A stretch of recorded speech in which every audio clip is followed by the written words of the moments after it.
hablaremos de qué es el sonido y también sus características.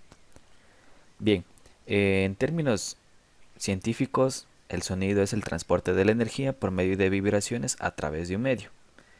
Este puede ser un sólido, un líquido o un gas. Por ejemplo, cuando ustedes realizan una palmada, esto crea unas vibraciones en el ambiente, que en este caso vendría a ser el aire, y cuando estas vibraciones llegan hasta nuestros oídos, nosotros lo escuchamos como un sonido.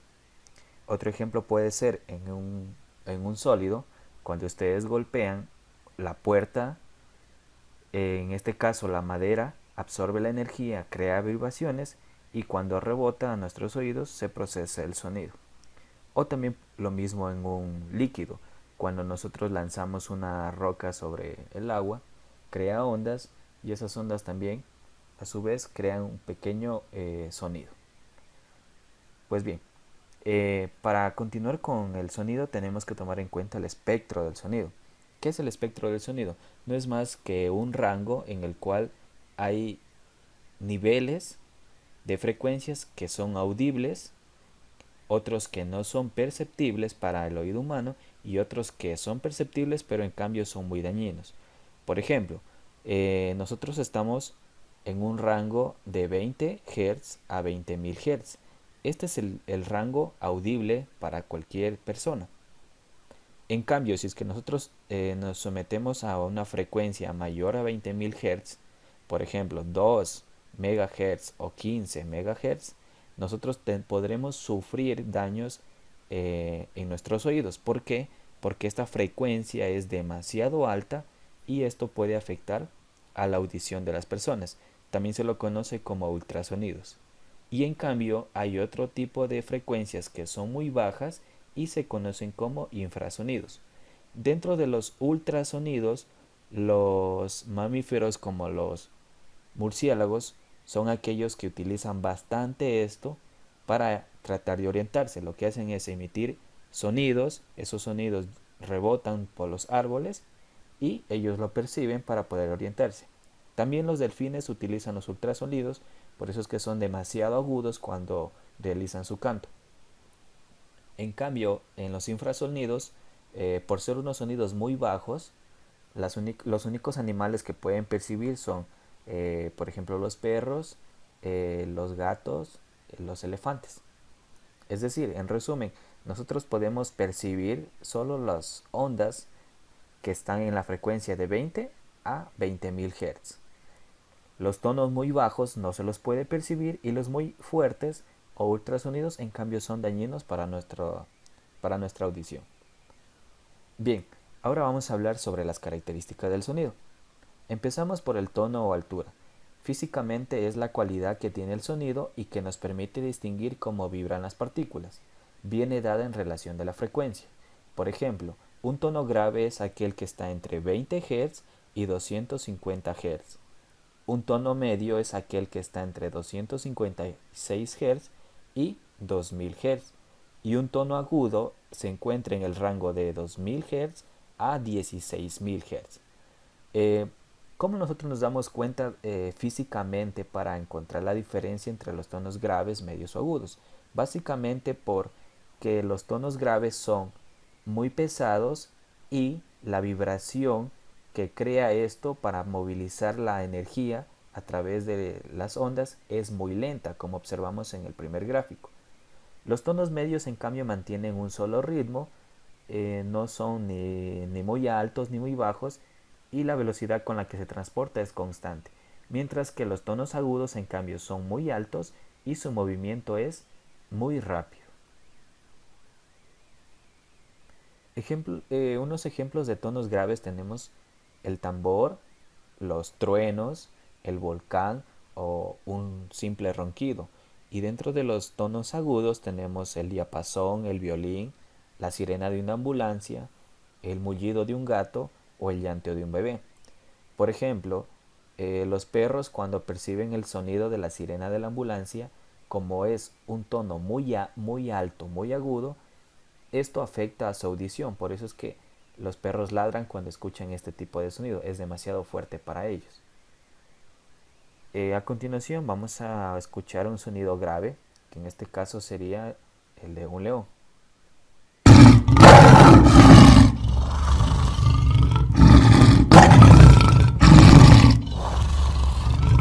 Como ustedes pueden notar, el sonido del león es muy lento porque transporta mucha energía, es decir, es un sonido pesado, un sonido grave. Ahora vamos a escuchar un sonido un poco más agudo, como por ejemplo el cantar de una ave.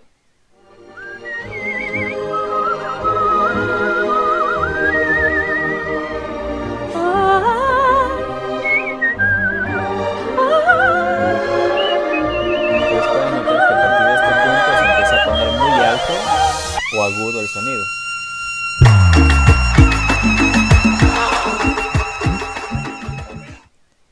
Bueno, a continuación vamos a poner un sonido y vamos a tratar de identificarlo si es un sonido grave o un sonido agudo.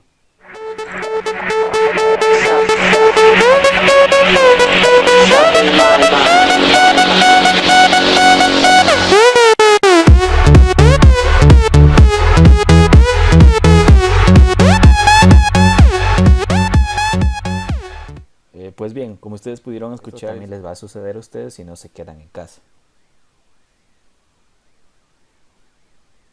Bien, la segunda característica es el timbre. Físicamente es aquel que nos permite diferenciar dos sonidos de igual tono, pero de diferentes fuentes emisoras. ¿Qué quiere decir esto? Por ejemplo, ¿cómo sabemos que una persona ciega está diferenciando si habla con un niño, con un adulto o con otra persona de su edad? Porque lo que utiliza la persona ciega es el timbre de voz. El timbre de voz de un niño con el timbre de voz de una persona va variando. O por ejemplo, nosotros cómo queremos saber si en una sinfónica tal sonido viene de una flauta o de un violín o de una guitarra por el timbre de voz. Por, porque estos materiales van creando un tipo de onda particular. Por ejemplo, el sonido de un diapasón es un sonido muy limpio a diferencia de la flauta, como ustedes pueden observar en la gráfica. O también la voz de una persona, en diferencia al de una guitarra. Entonces, básicamente, nosotros, ¿cómo podemos identificar las fuentes de sonido? Por el timbre. Hay que establecer también algunas diferencias entre el tono y el timbre. Aquí hemos puesto algunos ejemplos. Dice, cuando estamos en una reunión y el expositor habla muy fuerte, entonces lo que sucede es que el tono de voz de la persona es muy alto. Cuando queremos contar un secreto, le decimos en voz baja, es decir, entonces el tono en este caso va bajando y por eso nosotros sabemos diferenciar entre un tono fuerte o alto y un tono bajo. Cuando un bebé quiere diferenciar a papá mamá, o a mamá, no lo hace en cambio por el tono, más bien lo hace por el timbre. ¿Por qué? Porque el timbre de voz, la forma de la voz del papá con la mamá es muy diferente, no en tono, sino en la onda que crea. O también cuando nosotros queremos determinar si las cuerdas de una guitarra está desafinada, en cada una de ellas nosotros lo hacemos no por el tono, sino por el timbre, porque cada cuerda tiene un timbre específico de sonido. Bien, la otra característica es la refracción. La refracción es un fenómeno que consiste en el paso de la onda de un medio a otro ambiente y este puede alterar su velocidad o también la dirección. Mientras que la reflexión consiste en el rebote de una onda sonora cuando se encuentra un obstáculo que la regrese en la misma dirección de la fuente emisora. Aquí tenemos algunos ejemplos. En el primer gráfico observamos que una persona está emitiendo un ruido hacia otra persona. Lo que hace es, cuando este ruido llega hacia esta persona, choca en esta persona y, por ejemplo, si es desviada, la velocidad con la que salió de la fuente emisora, cuando llega a este punto, vamos a decir que es unos 5 metros por segundo, cuando rebota de esta persona y se esparce por el ambiente, ya no lo hace con 5 metros por segundo. A lo mejor aumenta a 6 metros por segundo o a lo mejor disminuye a 4 metros por segundo. Entonces, cuando la velocidad del sonido se ve afectada, estamos hablando de reflexión. En cambio, la reflexión es aquel sonido que se emite y dentro de ese lugar empieza a rebotar de un lugar a otro hasta que regresa al mismo lugar, sin afectar la velocidad.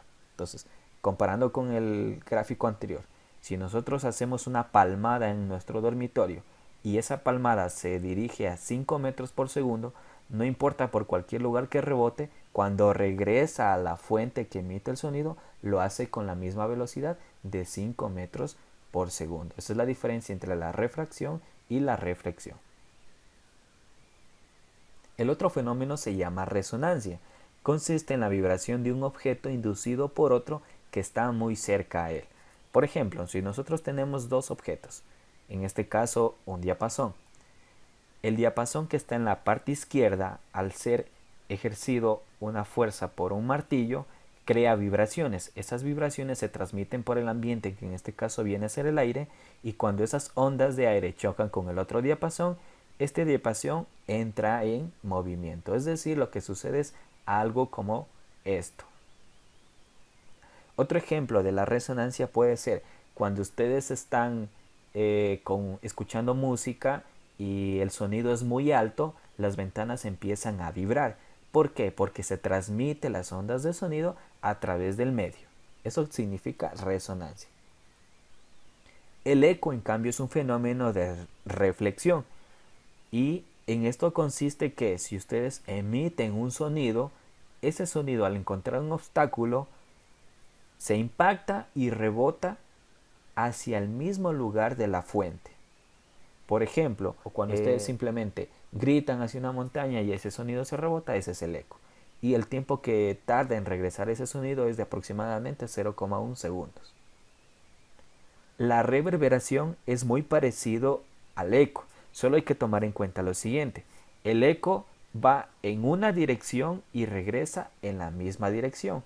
Mientras que la reverberación, aunque choca en diferentes puntos, regresa al mismo lugar. Es decir, aquí no consiste en de que si yo grito de forma recta, el sonido me va a regresar de la misma manera. No, si nos encontramos en un cuarto y yo grito a un lugar, puede que el sonido que me rebota no sea de la parte izquierda, sino puede ser de la parte derecha. Y esa es la diferencia entre la reverberación y el eco. Por último tenemos los rangos de intensidad audible, que los hemos clasificado como sonidos excepcionales o dañinos e irreversibles con un color vino. En color rojo los sonidos que son peligrosos o nocivos, con un color amarillo los sonidos que son el límite de la nocividad que nosotros podemos percibir, y un color verde aquellos sonidos que no tienen mucho riesgo. Por ejemplo, una palabra susurrada equivale entre 30 y 80 decibeles. El ambiente normal en el aula de clases está entre 40 y 80 decibeles, que si nosotros podemos comparar con la barra de intensidad del sonido, se encuentra todavía en un rango audible. Por ejemplo, el patio del recreo, cuando todos están jugando, emiten un sonido que, si bien es un poco molestoso, todavía está en el rango sin riesgo para nosotros. Pero si por ejemplo nos exponemos a un sonido un poco más fuerte, para aquellas personas que les gusta escuchar música por audífonos, estamos nosotros expuestos a un sonido que está entre los 70 y los 100 decibeles, que se encuentra en el límite de la nocividad. Es decir, aunque nosotros escuchemos música con audífonos, si bien es cierto no nos va a hacer mucho daño, pero mientras más lo utilizan, mientras más periodos de tiempo lo utilizan, puede llegar a un momento en el cual pueda generar algún riesgo para sus oídos. O si estamos expuestos a un sonido más fuerte, como por ejemplo una perforadora, una sierra mecánica, un martillo, un concierto, en cambio el sonido es muy fuerte, es decir, está entre los 85 y 115 decibeles. Por lo tanto, nosotros estamos en peligro nocivo del sonido. Y si, por ejemplo, nos exponemos durante varios lapsos de tiempo a sonidos como las sirenas, las alarmas o una explosión o el disparo de un arma o el mismo sonido cuando despegan los aviones, si nosotros estamos muy cerca de la fuente que emite ese sonido, nosotros sí podemos sufrir un grave riesgo en nuestra audición. Bueno, esto ha sido todo por hoy. Si tienen un comentario, pues lo pueden dejar y nos vemos en un próximo video.